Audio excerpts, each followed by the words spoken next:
Hello everybody, welcome back. Today in this video I'm going to be talking about the total lunar eclipse on the 26th of May in the sign of Scorpio. So first let me give you the timings. 8:47 UTC to 13:49, and the peak will be at 11:11 Indian time, IST 14:17 in the afternoon to 19:19 in the evening, and the peak will be at 16:16. So what is a lunar eclipse? I will be sharing a video here. I think I'll give a link here, but first watch this video, then go back and watch that video, the astronomy part, how both sun and moon get eclipsed at certain points in their journey. I have discussed that, but I will recap a little bit. So Rahu and Ketu are the karmic planets in our charts, and Rahu and Ketu are transiting backwards. Rahu was a year ago, less than a year ago, Rahu was in Gemini, now it's in Taurus. So from the third zodiac sign it's come down to the second zodiac sign, and after about a year it's going to go to the sign of Aries, so it's transiting backwards. Ketu is also transiting backwards, and the houses and the signs that they occupy in your chart in transit, I mean in your natal chart, wherever these two planets are, that is the karmic area of your life. That is where the maximum learning will be. That is the growth area. That is where you need to grow in life, and that will be the focus, especially where Rahu is posited. But that entire axis becomes important. But of course we need to learn not just that aspect. We need to learn about all the 12 houses of the chart. So it is with Rahu Ketu's transit in the different houses that various aspects of our life gets heightened or lit up or activated, and those themes will become prominent. Learning related to those houses will become prominent. So what is in your birth chart is, of course, the most important karmic lesson that you definitely have to work on. But of course we have learnings related to all the 12 houses. So as these planets transit through those houses, themes related to those houses become enhanced. And then when sun and moon are transiting those zodiacs, those specific signs, sometimes you will see the sun gets eclipsed, sometimes the moon gets eclipsed. The video I'm going to share is going to talk about the astronomical part. Why are they getting eclipsed? Who is throwing whose shadow where? So here in this video I'm just talking about the astrological impact. So when the sun and the moon are getting eclipsed, which are the two most important planets? The sun is our soul, the moon is our consciousness. When these planets are getting eclipsed in those specific houses, they tend to trigger events related to those houses. Of course, Rahu and Ketu will stay in that house for a year and about 18 months, year and a half. Roughly, Rahu and Ketu stay in a sign. So the themes will be there throughout those 18 months. But when these eclipses happen, they tend to trigger events. This can happen a few days to a month prior to the eclipse and a few days to a month after the eclipse. Especially, about a week, 10 days prior to the eclipse and a week, 10 days after the eclipse, the energy is a little disturbed. Because these are the two luminaries, the most important planets. And when these are eclipsed, there's an extra dose of energy in the air. And no major decisions, no major actions, no major changes should be done around the eclipse. You will experience things, events will come by. They are hints or omens that nature is sending out to you and expecting you to embrace those changes in life. Changes are never easy. It is always difficult when a change comes about. The transformation period is always difficult, but we as souls are here to get transformed continuously and to keep evolving. So when these eclipses happen and when Rahu and Ketu are in those particular houses, So when Rahu and Ketu is in any one, let's suppose they are in the 5-10 axis for you right now. So that axis is very much triggered and heightened. And so important events will take place around the time of the eclipse. And you need to embrace those changes. They can be difficult, especially in a lunar eclipse, because the moon signifies emotions and the mind. So these could be connected to your emotions. There could be emotional changes. There could be losses which make you feel emotional. Unexpected events. A lunar eclipse also occurs on a full moon day. Full moon is the culmination or the results of action. A full moon shows or gives us the results of all the effort that we have been doing from the new moon onwards. But when there is an eclipse, there can be unexpected results of our actions, because of which our entire life path may change. Not immediately, not right around the eclipse your life path will change.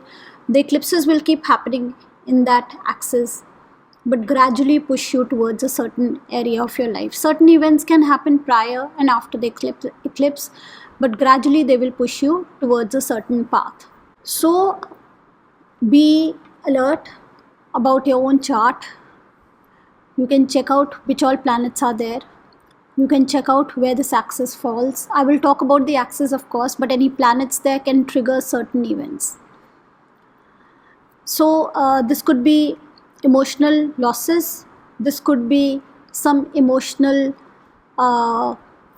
incidents coming, not necessarily losses, but there could be emotional incidents happening, something connected to your emotions, something that will transform you, because eclipses are called doorways.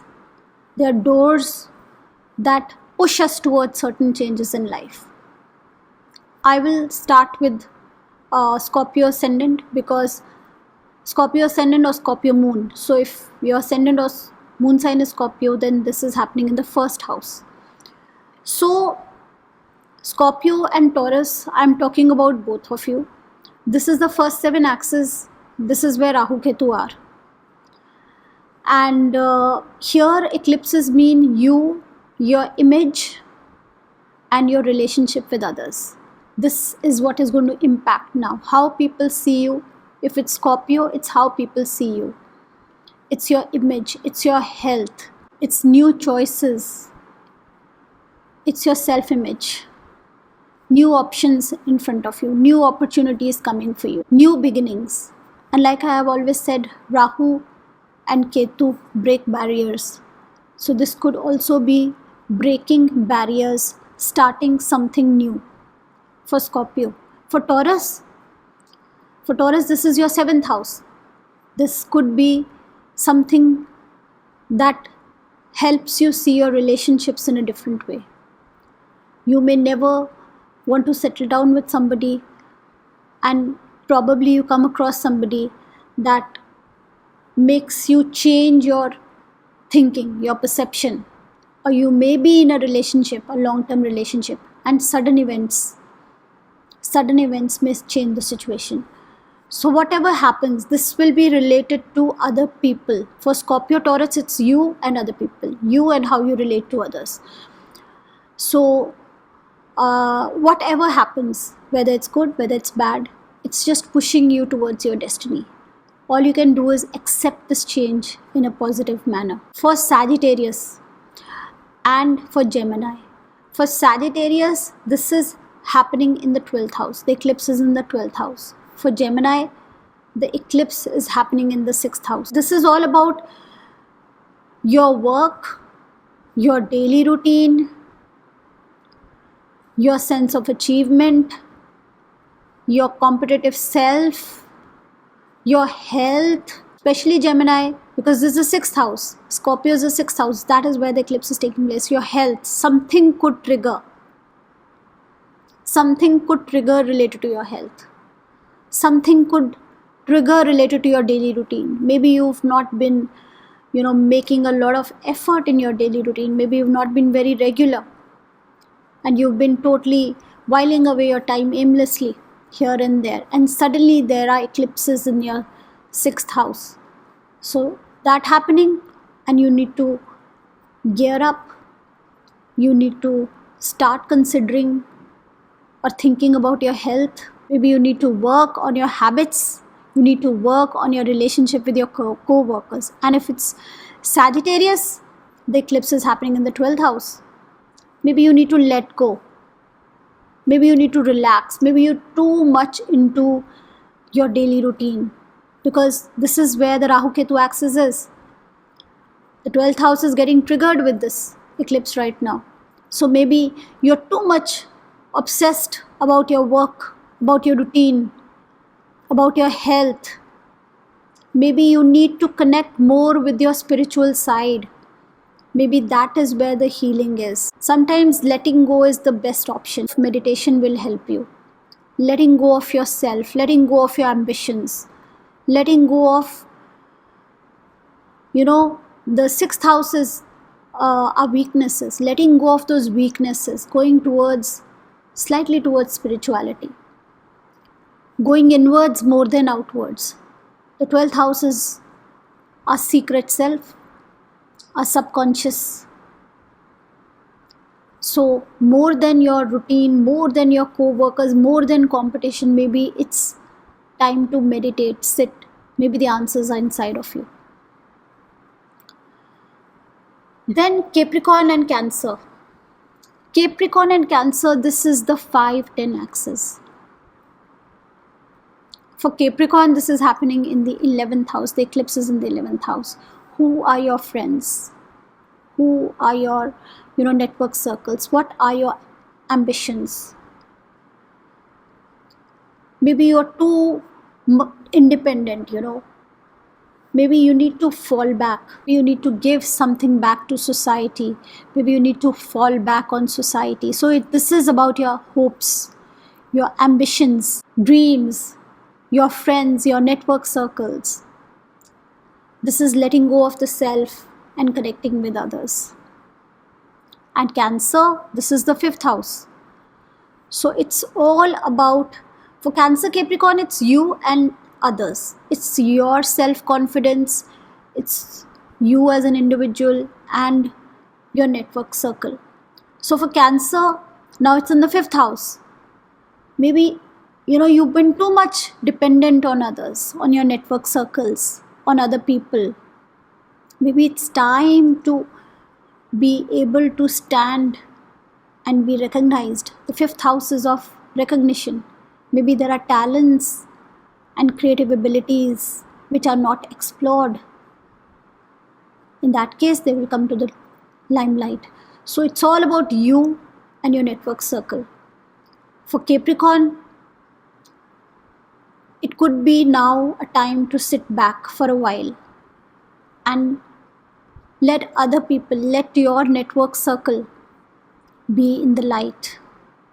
Or it could be your dreams, your ambitions, assessing them. But for Cancer people, the eclipse is in the 5th house. But 5th house is also children. So do take care of your children, especially now in this, pandemic.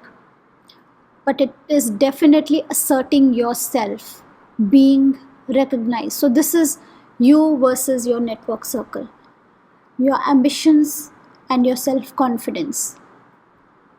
Being dependent on others, having others, the support of others, or being yourself. Then for Aquarius and Leo, this is the 4-10 axis. For Aquarius, this is the 10th house, and for Leo, this is the 4th house. So this is home, your sense of security, and your status. For Aquarius, it's your status. It's a career change. There could be a career change. It's about your career. There are eclipses happening there. Some status, some position you were expecting, you may just not get it. But whatever you're getting right now is where your destiny is. It's accepting what is happening. If there are changes happening, if you are losing a job, Maybe it is because you are meant to do bigger things. For Leo, it's in the 4th house. Your sense of security, your mother, your roots. You could be too much into the 10th house things, too much about status position. Maybe you need to fall back and connect with your mother. Go back to the roots. Find that sense of security for yourself. Maybe it's time to create that. Maybe it's time to create this balance between the 4th and the 10th house. Aquarius and Leo, Pisces and Virgo. So this is the 9th house and the 3rd house. For Virgo, this is the 3rd house. For Pisces, it's the 9th house. So the 3rd house is your learning, your perception, your experiences, your friends. The 9th house is your teachers, your gurus, all the knowledge in the world. Not through your experience. The knowledge that is not through your experience, that is there. Higher knowledge, the entire world. So for Pisces, it's the 9th house. Maybe that's where you need to grow. This could be a negative experience related to your father. This could be a negative experience related to a guru or teacher. It could be a teacher you respect and you get some bad news about losing such a teacher. But it's about growing up, evolving, maturing, opening up your minds, your horizons, learning more about the world, accepting the entire world as one. And the 3rd house for Virgo, it's your experience, your perception, your learning, your knowledge. That is where the experience is happening, your friends. So there could be a loss related to the 3rd house. There could be learning. You may be too dependent on the 9th house, on your father, on a father figure. Maybe you need to get out, experience life for yourself. This is all between higher knowledge, wisdom, foreign travel, a father figure versus your own perception, your own experiences, learning, teaching, your siblings, your friends. So this is where the change will happen. Then Aries and Libra. For Aries, this is happening in the 8th house. For Libra, this is happening in the 2nd house. This is the wealth axis. So for Aries, it's happening in the 8th house. The 8th house is your spouse's money. Money that you have not earned. Your relationship with your spouse. Hidden secrets, sexual activities, your fears. The eclipse is happening there. Changes related to this. Are you dependent on your spouse's money? Are you dependent on your spouse for your finances? What are the hidden factors in your relationship? Themes like that may come up. How intimate are you? What kind of a bonding do you have? Or even death. The 8th house is even death. There could be a loss like that, which transforms you. It's all about transformation. And for Libra, it's the 2nd house. Wealth, money, your resources, what makes you feel secure. So again, are you dependent on the 8th house in some way? There could be changes in the family. There could be changes in your financial situation. For Aries and Libra, I would suggest be very cautious about your finances for this 1 year, because this is where the Rahu Ketu axis is. This is where the eclipses will be happening. This is where you can expect sudden unexpected results. So this is where you should not make any major decisions. So this could be related to your family. There could be emotional changes. This could be related to finances. So this is how we will see these eclipses. They are like doorways. They are like things will happen. Opportunities may come up in the form of opportunity or losses. But either ways, your emotions will be impacted, because moon is all about emotions. Since moon is also a female planet, this could be related to a lady, a female. But whatever the changes are, whatever the transformation is, ultimately it leads us to our destiny.